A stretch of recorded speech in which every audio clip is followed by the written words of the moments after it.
Hey everyone, David Safransky here, Financial Revelations.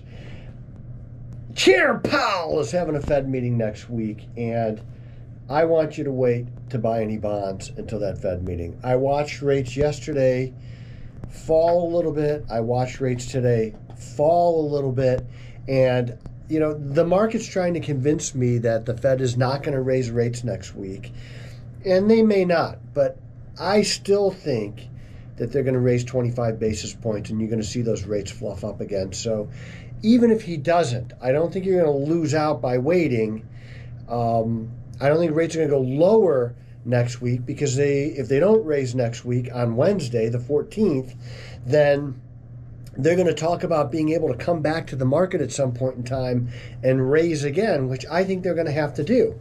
If you've been to the grocery store in the last month or two, you're going to know inflation is not going down. If you tried to rent an apartment in the last 3 or 4 months, you're going to know inflation isn't going down. The only place that we've really seen prices stabilize is in energy, and that was because we did the Strategic Petroleum Reserve. We released a bunch of oil to it.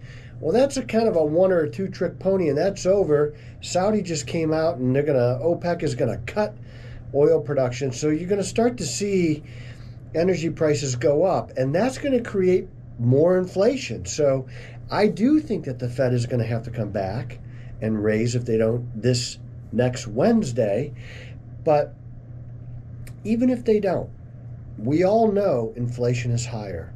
And the longer the Fed allows that to happen, the more entrenched it gets, the more embedded it gets, the more wage pressure we see. That's why I think they have at least 2 more rate hikes this year. There's not going to be any rate cuts this year. So if you were going to buy a bond today, this week, I would encourage you to wait till Wednesday. That's my quick hit for today. I'm David Safransky, a real American, a true red-blooded patriot, and the voice you can trust.